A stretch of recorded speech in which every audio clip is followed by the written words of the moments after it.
Hello friend, आप सभी का हमारे यूट्यूब चैनल ब्राइट बुद्धि में आप सभी का स्वागत है। तो आज हम पढ़ेंगे अध्याय 6 विनिर्माण उद्योग। इससे पहले अध्याय 5 तक हम कंप्लीट कर चुके हैं, तो आप हमारे प्लेलिस्ट में जाकर के शेष अध्याय को कंप्लीट कर सकते हैं। यह क्लास 10 की एनसीईआरटी की बुक समकालीन भारत भाग 2 की बुक की एनालिसिस है। तो आप यहां से अपनी पढ़ाई को एक नई दिशा दे सकते हैं। जो पहली बार आए हों वो चैनल को ज़रूर सब्सक्राइब करें और बेल घंटी ज़रूर बजाएं। तो चलिए शुरू करते हैं विनिर्माण उद्योग, और इसमें जो इम्पोर्टेंट होगा हम उसको हेडलाइन करेंगे। तो आप उसे नोट भी कर सकते हैं अपने नोटबुक में, या वीडियो को आप बार बार देख करके अपनी पढ़ाई को रिवीजन भी कर सकते हैं। तो चलिए शुरू करते हैं। दिवाली के अवसर पर हरीश अपने माता पिता के साथ बाजार गया। उन्होंने उसके लिए कपड़े तथा जूते खरीदे। उसकी माँ ने बर्तन, चीनी, चाय, मृदा के दीप खरीदे। मृदा अर्थात मिट्टी के दिया भी खरीदे। हरीश ने देखो कि दुकान अत्यधिक सामान से भरी थी। चीज़ों को इतनी अधिक मात्रा में देखकर वो हैरान था। उसके पिता ने समझाया कि जूते, कपड़े, चीनी आदि बड़े उद्योगों में मशीनों के द्वारा बनाए जाते हैं। छोटे उद्योगों में बर्तन बनाए जाते हैं तथा दीप जैसी चीज़ें व्यक्तिगत तौर पर कारीगरों के द्वारा घरेलू उद्योगों में बनाई जाती है। क्या आप इन उद्योगों के विषय में भी जानते हैं? कच्चे पदार्थ को मूल्यवान उत्पाद में परिवर्तित कर अधिक मात्रा में वस्तुओं के उत्पादन को विनिर्माण या वस्तु निर्माण कहा जाता है। क्या आप जानते हैं? कागज लकड़ी से चीनी, गन्ने से लोहे, कागज लकड़ी से चीनी, गन्ने से लोहा इस्पात, लौह अयस्क से तथा एल्युमिनियम बॉक्साइट से निर्मित है। क्या आप ये भी जानते हैं कि कई किस्म के कपड़े ऐसे रेशों से बनते हैं जो रेशा उद्योग में बनते हैं। द्वितीयक कार्यों में लगे व्यक्ति कच्चे माल को परिष्कृत वस्तुओं में परिवर्तित करते हैं। स्टील, कार, कपड़ा उद्योग, बेकरी, पेय पदार्थों संबंधी उद्योगों में लगे श्रमिक इसी वर्ग के अंतर्गत आते हैं। कुछ व्यक्ति सेवाएं प्रदान करने में रोजगार पाते हैं, और इस अध्याय में हम द्वितीयक क्रियाओं के अंतर्गत विनिर्माण उद्योग के विषय में पढ़ेंगे। किसी देश की आर्थिक उन्नति विनिर्माण उद्योगों के विकास में मापी जाती है। विनिर्माण का महत्व क्या होता है? विनिर्माण उद्योग सामान्यतः विकास की तथा विशेषतः आर्थिक विकास की रीढ़ समझे जाते हैं, क्योंकि विनिर्माण उद्योग न केवल कृषि के आधुनिकीकरण में सहायक है, विनिर्माण उद्योग न केवल कृषि के आधुनिकीकरण में सहायक है, वरन द्वितीयक व तृतीयक सेवाओं में रोजगार उपलब्ध कराकर कृषि पर हमारी निर्भरता को कम करते हैं। देश में औद्योगिक विकास बेरोजगारी तथा गरीबी उन्मूलन की एक आवश्यक शर्त है। भारत में सार्वजनिक तथा संयुक्त क्षेत्र में लगे उद्योग इसी विचार पर आधारित थे। जनजातीय पिछड़े क्षेत्रों में उद्योगों की स्थापना का उद्देश्य भी क्षेत्रीय असमानताओं को कम करना था। निर्मित वस्तुओं को निर्यात वाणिज्य व्यापार को बढ़ाता है, जिससे अपेक्षित विदेशी मुद्रा की प्राप्ति होती है। वे देश ही विकसित हैं जो कच्चे माल को विभिन्न तथा अधिक मूल्यवान तैयार माल में विनिर्मित करते हैं। भारत का विकास विविध व शीघ्र औद्योगिक विकास में निहित है। कृषि तथा उद्योग एक दूसरे से पृथक नहीं हैं, ये एक दूसरे के पूरक हैं। अर्थात भारत में कृषि पर आधारित उद्योगों ने कृषि पैदावार बढ़ोतरी को प्रोत्साहित किया है, और ये उद्योग कच्चे माल के लिए कृषि पर निर्भर हैं तथा इनके द्वारा निर्मित उत्पाद जैसे सिंचाई के लिए पंप, उर्वरक, कीटनाशक दवाएं, प्लास्टिक पाइप, मशीनें व कृषि औजार आदि पर किसान निर्भर है। इसीलिए विनिर्माण उद्योग के विकास तथा स्पर्धा से न केवल कृषि उत्पादन को बढ़ावा मिला है, अपितु उत्पादन प्रक्रिया भी सक्षम हुई है। आज वैश्वीकरण के युग में हमारे उद्योगों को अधिक प्रतिस्पर्धी तथा सक्षम होने की आवश्यकता है। केवल आत्मनिर्भरता ही काफ़ी नहीं है। हमारी वस्तुएं गुणवत्ता में अंतर्राष्ट्रीय स्तर को तभी हम अंतर्राष्ट्रीय बाजार में प्रतिस्पर्धा कर पाएंगे। अब उद्योगों का वर्गीकरण।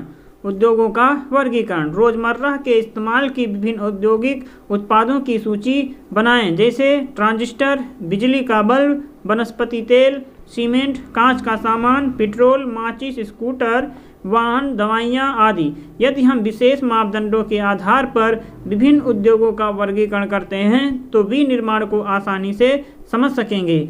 उद्योगों को निम्न प्रकार से वर्गीकृत किया जा सकता है।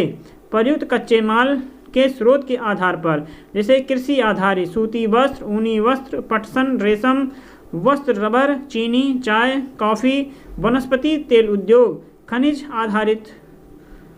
खनिज आधारित उद्योग जैसे लोहा, इस्पात, सीमेंट, एल्युमिनियम, मशीन, औजार तथा पेट्रो रसायन उद्योग। प्रमुख भूमिका के आधार पर आधारभूत उद्योग जिनके उत्पादन या कच्चे माल पर दूसरे उद्योग निर्भर हैं, जैसे लोहा, इस्पात, तांबा प्रगलन व एल्युमिनियम प्रगलन उद्योग। उपभोक्ता उद्योग जो उत्पादन उपभोक्ताओं के सीधे उपयोग हेतु करते हैं, जैसे चीनी, दंतमंजन, कागज, पंखे, सिलाई मशीन आदि। पूंजी निवेश के आधार पर एक लघु उद्योग को परिसंपत्ति की एक इकाई पर अधिकतम निवेश मूल्य के परिप्रेक्ष्य में परिभाषित किया जाता है। यह निवेश सीमा समय के साथ परिवर्तित होती रहती है, अधिकतम स्वीकार्य निवेश के आधार पर की जाती है। यह निवेश मूल्य समय के साथ बदला गया। वर्तमान में अधिकतम निवेश 1 करोड़ रुपए तक स्वीकार्य है। स्वामित्व के आधार पर सार्वजनिक क्षेत्र में लगे सरकारी एजेंसियों के द्वारा प्रबंधित तथा सरकार के द्वारा संचालित उद्योग, जैसे भारत हैवी इलेक्ट्रिकल लिमिटेड तथा steel authority of India limited आदि। निजी क्षेत्र के उद्योग जिनका एक व्यक्ति के स्वामित्व में, उसके द्वारा संचालित अथवा लोगों के स्वामित्व में या उनके द्वारा संचालित हैं, टिस्को, बजाज ऑटो लिमिटेड, डाबर उद्योग आदि। संयुक्त उद्योग वैसे उद्योग जो राज्य सरकार और निजी क्षेत्र के संयुक्त प्रयास से चलाए जाते हैं, जैसे ऑयल इंडिया लिमिटेड आदि।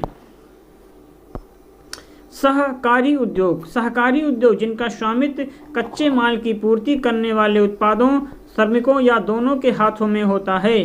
संसाधनों का कोष संयुक्त होता है तथा लाभ हानि का विभाजन भी अनुपातिक होता है, जैसे महाराष्ट्र के चीनी उद्योग, केरल के नारियल पर आधारित उद्योग। कच्चे तथा तैयार माल की मात्रा व भार के आधार पर भारी उद्योग जैसे लोहा तथा इस्पात आदि। हल्के उद्योग जो कम भार वाले कच्चे माल का प्रयोग कर हल्के तैयार माल का उत्पादन करते हैं, जैसे विद्युतीय उद्योग। क्रियाकलाप है, जैसे कच्चा माल, तैयार माल की मात्रा और भार के आधार पर निम्न को 2 वर्गों में विभाजित करें। तेल, बुनने की सलाई, पीतल के बर्तन, फ्यूज तार, घड़ियाँ, सिलाई मशीन, पौध निर्माण, विद्युत बल्ब, पेंट के ब्रश और मोटर गाड़ी। ये कच्चा माल और तैयार माल की मात्रा है। आप इन्हें अलग अलग वर्गों में विभाजित कर सकते हैं। कृषि आधारित उद्योग क्या है? अब इसके अंतर्गत आता है सूती वस्त्र, पटसन, रेशम, ऊनी वस्त्र, चीनी तथा वनस्पति तेल आदि उद्योग कृषि से प्राप्त कच्चे माल पर आधारित हैं। वस्त्र उद्योग भारतीय अर्थव्यवस्था में वस्त्र उद्योग का अपना अलग महत्व है, क्योंकि इसका औद्योगिक उत्पादन में महत्वपूर्ण योगदान है। देश का यह अकेला उद्योग है जो कच्चे माल से उच्चतम अतिरिक्त मूल्य पर उत्पाद तक की श्रृंखला में परिपूर्ण तथा आत्मनिर्भर है। सूती वस्त्र उद्योग प्राचीन भारत में सूती वस्त्र हाथ से कताई और हथकरघा बुनाई तकनीकी से बनाए जाते थे। 18वीं शताब्दी के बाद विद्युतीय करघों का उपयोग होने लगा। औपनिवेशिक काल के दौरान हमारे परंपरागत उद्योगों को बहुत हानि हुई, क्योंकि हमारे उद्योग इंग्लैंड के मशीन निर्मित वस्त्रों से स्पर्धा नहीं कर पाए।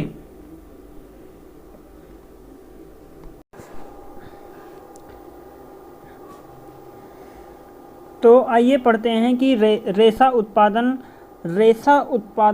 कैसे क्या होता है। रेशा की फिर धुनाई, कुताई, फिर बुनाई, रंगीन व परिष्करण, फिर वस्त्र निर्माण और बुनाई के बाद कपड़ा भी बनता है, सूत और कच्चे रेशे। मतलब वस्त्र उद्योग में अतिरिक्त मूल उत्पाद क्या क्या लगता है। पहला सफल सूती वस्त्र उद्योग 1854 में लगाया गया था।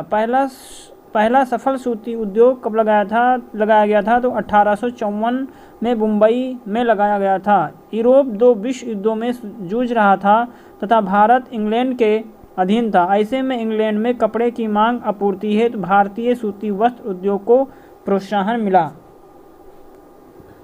आरंभिक वर्षों में सूती वस्त्र उद्योग महाराष्ट्र तथा गुजरात के कपास उत्पादन क्षेत्रों तक ही सीमित थे। कपास की उपलब्धता, बाजार, परिवहन, पत्तनों की समीपता, श्रम, नमी युक्त जलवायु आदि कारकों ने इसके स्थानीयकरण को बढ़ावा दिया। इस उद्योग का कृषि से निकट का संबंध है और कृषकों, कपास चुनने वालों, गांठ बनाने वालों, कुताई करने या कताई करने वालों, रंगाई करने वालों, डिजाइन बनाने वालों, पैकेट बनाने वालों और सिलाई करने वालों को ये जीविका प्रदान करता है। इस उद्योग के कारण रसायन, रंजक, मिल स्टोर, पैकेजिंग सामग्री और इंजीनियरिंग उद्योग की मांग बढ़ती है। फलस्वरूप इन उद्योगों का विकास होता है।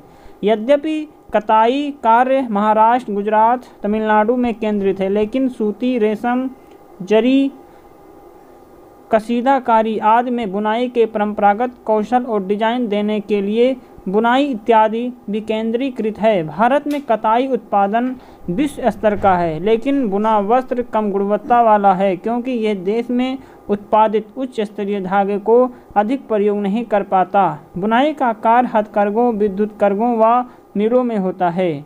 हाथ से बुनी खादी कुटीर उद्योग के रूप में बुनकरों को उनके घरों में बड़े पैमाने पर रोजगार प्रदान करता है। महात्मा गांधी ने सूत कातने तथा खादी बुनने पर क्यों बल दिया?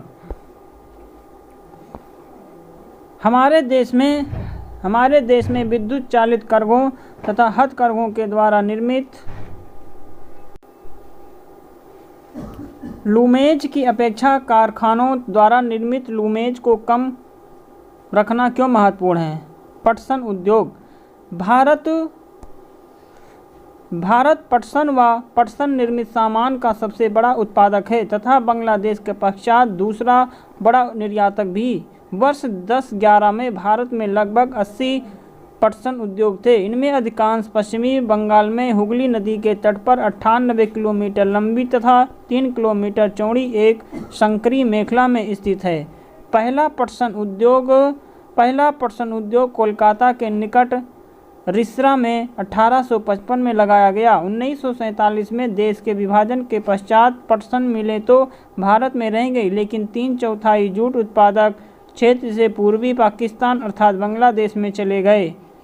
हुगली नदी के तट पर इनके स्थित होने के निम्न कारण हैं। पटसन उत्पादक क्षेत्रों की निकटता, सस्ता जल परिवहन, सड़क, रेल, जल परिवहन का जाल, कच्चे माल का मिलों तक ले जाने में सहायक होना, कच्चे पटसन को संसाधित करने में प्रचुर जल, पश्चिमी बंगाल, समीपवर्ती राज्य उड़ीसा, बिहार व उत्तर प्रदेश से सस्ता श्रमिक उपलब्ध होना, कोलकाता का एक बड़े नगरीय केंद्र के रूप में बैंकिंग, बीमा, जूट के सामान के निर्यात के लिए पत्तन की सुविधाएं प्रदान करना आदि सम्मिलित है। चीनी उद्योग। भारत का चीनी उत्पादन में विश्व में दूसरा स्थान है, लेकिन गुड़ व खांड खारी के उत्पादन में इसका प्रथम स्थान है। चीनी के उद्योग में भारत का चीनी उत्पादन में विश्व में दूसरा स्थान, लेकिन गुड़ व खांड खारी के उत्पादन में प्रथम स्थान है। इस उद्योग में प्रयुक्त कच्चा माल भारी होता है तथा ढुलाई में इसके सुक्रोज की मात्रा घट जाती। चीनी मिलें उत्तर प्रदेश, बिहार, महाराष्ट्र, कर्नाटक।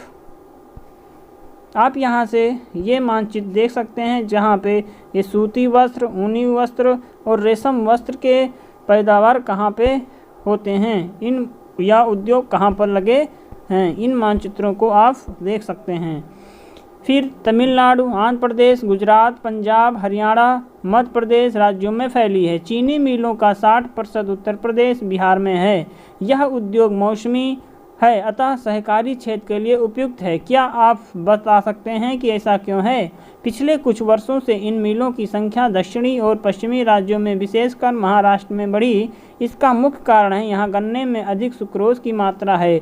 अपेक्षाकृत ठंडी जलवायु भी गुणकारी है। इसके अतिरिक्त इन राज्यों में सहकारी समितियाँ भी सफल रही हैं। खनिज आधारित उद्योग वे उद्योग जो खनिज व धातुओं को कच्चे माल के रूप में प्रयोग करते हैं, खनिज आधारित उद्योग कहलाते हैं। क्या आप इन वर्ग में आने वाले कुछ उद्योग का नाम बता सकते हैं? लोहा तथा इस्पात उद्योग। लोहा तथा इस्पात उद्योग एक आधारभूत उद्योग है, क्योंकि अन्य सभी भारी, हल्के, मध्यम उद्योग इनसे बनी मशीनरी पर निर्भर हैं। विविध प्रकार के इंजीनियरिंग सामान, निर्माण सामग्री, रक्षा, चिकित्सा, टेलीफोन, वैज्ञानिक उपकरण और विभिन्न प्रकार की उपभोक्ता वस्तुओं का निर्माण के लिए इस्पात की आवश्यकता होती है। इस्पात से बनी उन सभी पदार्थों की सूची बनाएं जो आप सोच सकते हैं। इस्पात के उत्पादन तथा खपत को प्रायः एक देश के विकास का पैमाना माना जाता है। लोहा इस्पात एक भारी उद्योग है, क्योंकि इसमें प्रयुक्त कच्चा तथा तैयार माल दोनों ही भारी और स्थूल होते हैं। इसके लिए अधिक परिवहन लगता है। आवश्यकता होती है इस उद्योग के लिए लौह अयस्क, कोकिंग कोल तथा चूना पत्थर का अनुपात 4:1 का है। इस्पात को कठोर बनाने के लिए इसमें मैंगनीज की कुछ मात्रा की भी आवश्यकता होती है। इस्पात उद्योगों की आदर्श स्थापना कहाँ होनी चाहिए? ये याद रहे कि इससे निर्मित माल को बाजार तथा उपभोक्ताओं तक पहुँचाने के लिए भी सक्षम परिवहन की आवश्यकता है। भारत में छोटा नागपुर के पठारी क्षेत्र में अधिकांश लोहा इस्पात उद्योग संकेंद्रित है। इस प्रदेश में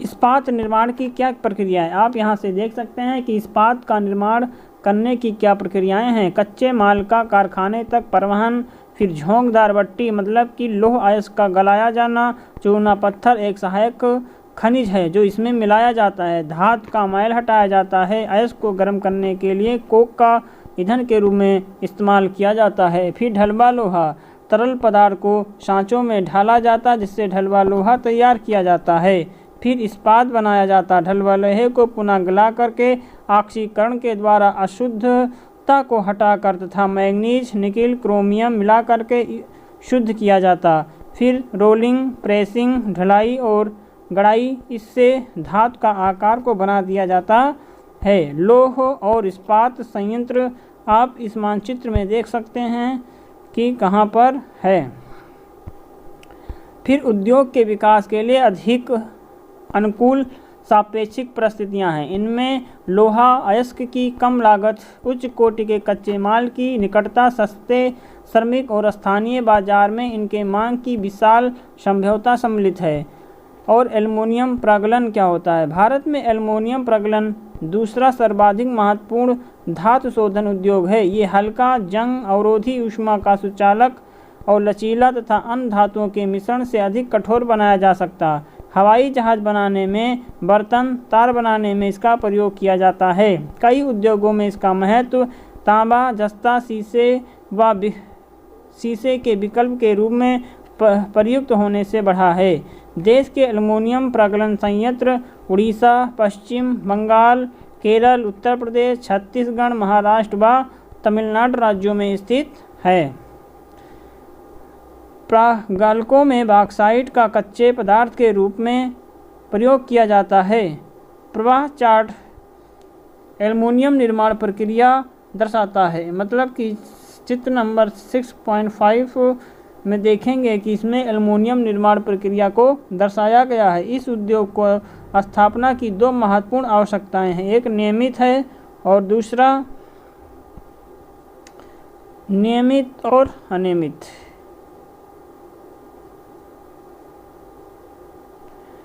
एल्युमिनियम उद्योग में विनिर्माण की प्रक्रियाएं, वैसे बॉक्साइट कच्चा माल और बॉक्साइट का खनन, परिवहन या रेल या समुद्री जहाज के द्वारा एल्युमिनियम तैयार किया जाएगा। तो इस चीज़ को आप अच्छे से देख सकते हैं।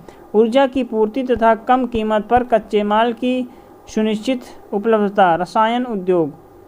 भारत में रसायन उद्योग तेजी से विकसित हो रहा था, विकसित हो रहा तथा फैल रहा है। इसकी भागीदारी सफल घरेलू उत्पाद में लगभग 3% है। यह उद्योग एशिया का तीसरा बड़ा तथा विश्व में आकार की दृष्टि से 12वें स्थान पर है। इसमें लघु बृहद दोनों प्रकार के विनिर्माण इकाइयाँ सम्मिलित हैं। अकार्बनिक दोनों क्षेत्रों में तीव्र वृद्धि दर्ज की गई है। अकार्बनिक रसायनों में सल्फ्यूरिक अम्ल, उर्वरक, कृत्रिम वस्तु, प्लास्टिक, गोंद, रंग रोगन डाई आदि के निर्माण में प्रयुक्त होता है। नाइट्रिक अम्ल क्षार, सोडा ऐश अर्थात कांच, साबुन, शोधक, अपमार्जक, कागज में प्रयुक्त होने वाला रसायन है। कास्टिक सोडा आदि शामिल हैं। इन उद्योगों का देश में विस्तृत फैलाव है। क्या आप बता सकते हैं कि ऐसा क्यों है? कार्बनिक रसायनों में पेट्रो रसायन शामिल है जो कृत्रिम वस्त्र, कृत्रिम रबर, प्लास्टिक, रंजक पदार्थ, दवाइयाँ, औषध रसायनों के बनाने में प्रयोग किए जाते हैं। ये उद्योग तेल शोधन शालाओं या पेट्रो रसायन संयंत्रों के समीप स्थापित है। रसायन उद्योग अपने आप में एक बड़ा उपभोक्ता भी है। आधारभूत रसायन एक प्रक्रिया के द्वारा अन्य रसायन उत्पन्न करते हैं जिनका उपयोग औद्योगिक अनुप्रयोग, कृषि अथवा उपभोक्ता बाजारों के लिए किया जाता है। ऐसे ही उत्पादों की एक सूची बनाएं। उर्वरक उद्योग नाइट्रोजनी उर्वरक मुख्यतः जैसे यूरिया, फास्फेटिक उर्वरक, अमोनियम फास्फेट, मिश्रित उर्वरक जिसमें 3 प्रमुख पोषक उर्वरक आते हैं जैसे नाइट्रोजन, फास्फोरस, पोटाश शामिल हैं, के उत्पादन क्षेत्रों के इर्द गिर्द केंद्रित हैं। तीसरा अर्थात पोटाश पूर्णतः आयात किया जाता है क्योंकि हमारे देश में वाणिज्यिक रूप से ये किसी भी रूप में प्रयुक्त होने वाला पोटाश या पोटेशियम यौगिक के भंडार नहीं हैं। हरित क्रांति के पश्चात ये उद्योग देश के अन्य अनेक भागों में फैल गया। गुजरात, तमिलनाडु, उत्तर प्रदेश, पंजाब, केरल राज्य उर्वरक उत्पादन का लगभग 50% उत्पादन करते हैं।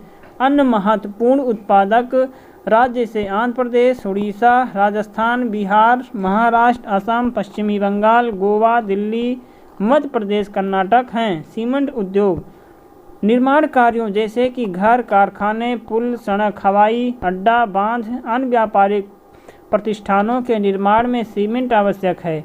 इस उद्योग को भारी व स्थूल कच्चे माल जैसे चूना पत्थर, सिलिका, जिप्सम की आवश्यकता होती है। रेल परिवहन के अतिरिक्त इसमें कोयला, विद्युत ऊर्जा भी आवश्यक है। सीमेंट विनिर्माण इकाइयों की स्थापना कहाँ पर आर्थिक रूप से व्यवहारिक होगी? इस उद्योग की इकाइयाँ गुजरात में लगाई गई हैं क्योंकि यहाँ से खाड़ी के देशों के बाजार की आवश्यक उपलब्धता है। भारत में यह उद्योग अन्य किन राज्यों में स्थित हैं उनके नाम भी बताएं। पहला सीमेंट उद्योग 1904 में चेन्नई में लगाया गया था। स्वतंत्रता के पश्चात इस उद्योग का प्रसार हुआ। पहला सीमेंट उद्योग सन 1904 में चेन्नई में लगाया गया था। मोटर गाड़ी उद्योग मोटर गाड़ी यात्रियों तथा सामान के तीव्र परिवहन के साधन हैं। भारत में विभिन्न केंद्रों पर ट्रक, बसें, कारें, मोटरसाइकिल, स्कूटर, तिपहिया बहुउपयोगी वाहन निर्मित किए जाते हैं। उदारीकरण के पश्चात नए आधुनिक मॉडल के वाहनों का बाजार, वाहनों की मांग बढ़ी जिससे इस उद्योग में विशेषकर कार, दोपहिया, तिपहिया वाहनों में अपार वृद्धि हुई है। यह उद्योग दिल्ली, गुड़गांव, मुंबई, पुणे, चेन्नई, कोलकाता, लखनऊ, इंदौर, हैदराबाद, जमशेदपुर, बेंगलुरु के आसपास स्थित है। सूचना प्रौद्योगिकी तथा इलेक्ट्रॉनिक उद्योगों के अंतर्गत आने वाले उत्पादों में ट्रांजिस्टर से लेकर television, telephone, cellular, telecom, telephone exchange, radar, computer, दूरसंचार उद्योग के लिए उपयोगी अनेक अन्य उपकरण तक बनाए जाते हैं। बेंगलुरु भारत की इलेक्ट्रॉनिक राजधानी के रूप में उभरा। इलेक्ट्रॉनिक सामान के अन्य महत्वपूर्ण उत्पादक केंद्र मुंबई, दिल्ली, हैदराबाद, पुणे, चेन्नई, कोलकाता और लखनऊ है। इस उद्योग का सर्वाधिक संकेंद्रण बेंगलुरु, नोएडा, मुंबई, चेन्नई, हैदराबाद और पुणे में है। ये भी अत्यंत रोचक है। भारत में सूचना प्रौद्योगिकी उद्योग के सफल होने का कारण हार्डवेयर व सॉफ्टवेयर का निरंतर विकास ही है। औद्योगिक प्रदूषण तथा पर्यावरण निम्नीकरण। यद्यपि उद्योगों की भारतीय अर्थव्यवस्था की वृद्धि व विकास में महत्वपूर्ण भूमिका है, तथापि इनके द्वारा बढ़ते भूमि, वायु, जल, पर्यावरण प्रदूषण को भी नकारा नहीं जा सकता।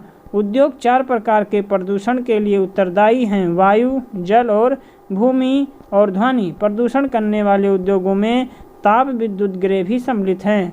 वायु प्रदूषण।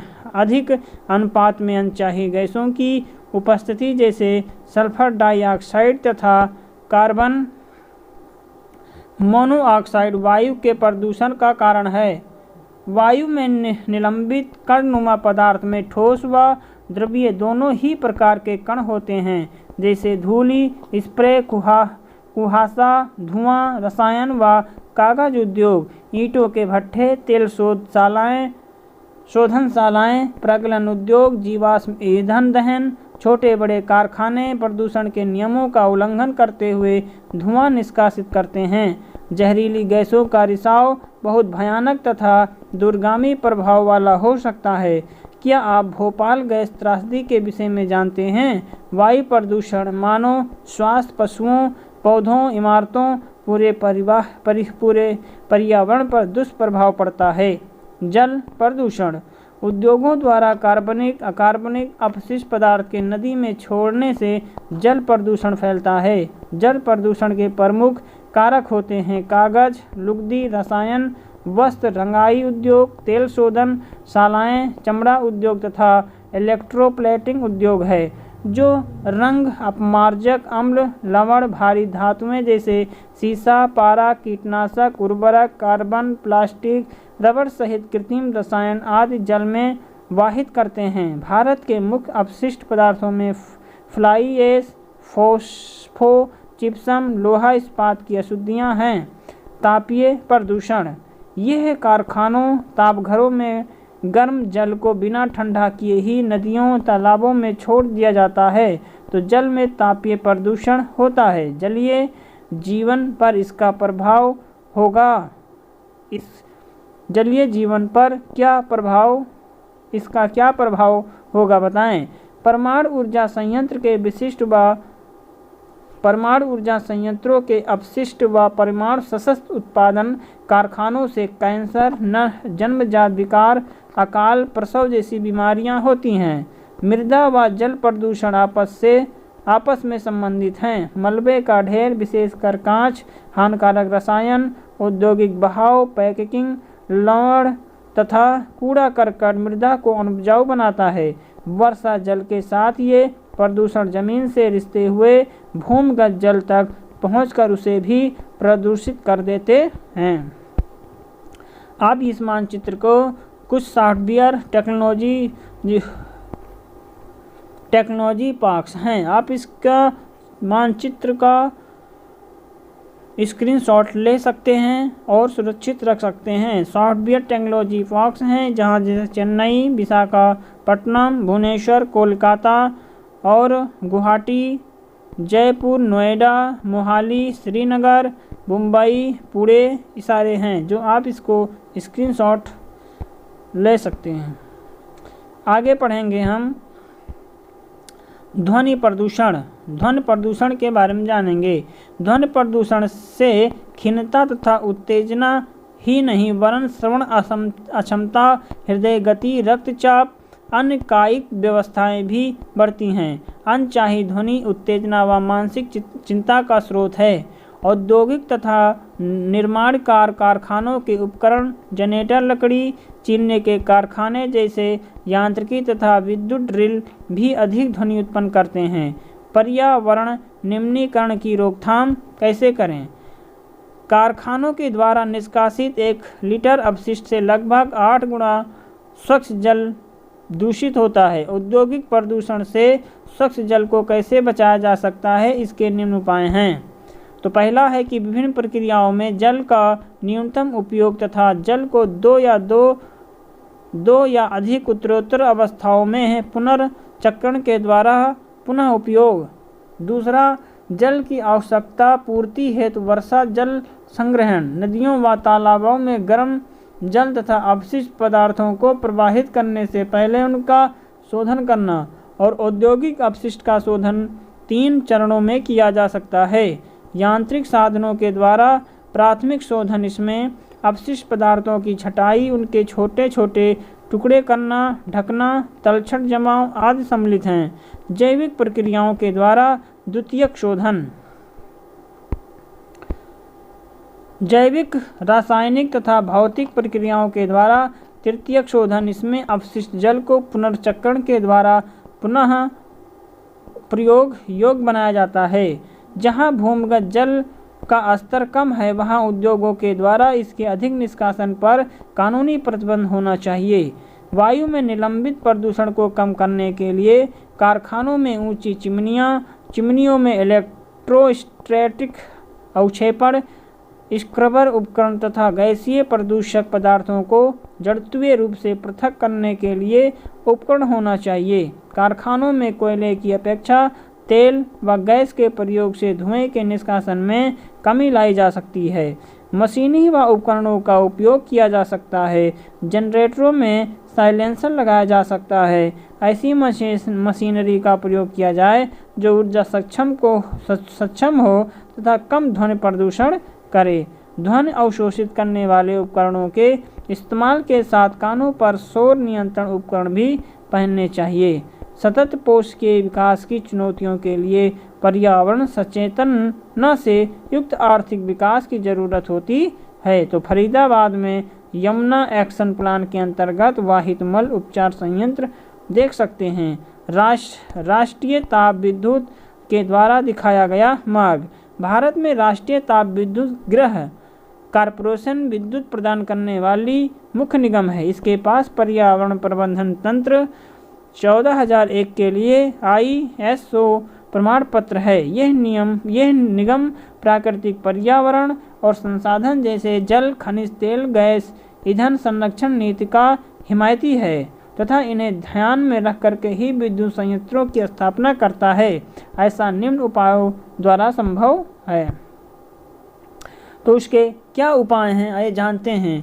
आधुनिकतम तकनीकों पर आधारित उपकरणों का सही उपयोग करके तथा विद्यमान उपकरणों में सुधार, अधिकतम राख का इस्तेमाल कर अपशिष्ट पदार्थों का न्यून उत्पादन, पारिस्थितिकी संतुलन बनाए रखने के लिए हरित क्षेत्र की सुरक्षा, वृक्षारोपण के लिए प्रेरित करना, तरल अपशिष्ट प्रबंधन, राख युक्त जलीय पुनर्चक्रण, राख संग्रह प्रबंधन के द्वारा पर्यावरण प्रदूषण को कम करना, सभी ऊर्जा संयंत्रों का पारिस्थितिकीय रूप से मॉनिटर तथा समीक्षा करना, ऑनलाइन आंकड़ों का प्रबंध करना।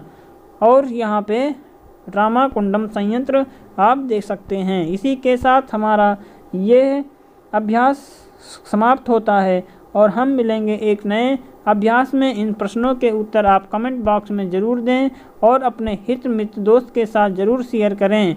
अगर वीडियो अच्छा लग रहा है तो वीडियो को लाइक, कमेंट और जो पहली बार आए हों चैनल पर तो वो चैनल को ज़रूर सब्सक्राइब करें और बेल घंटी ज़रूर बजाएं।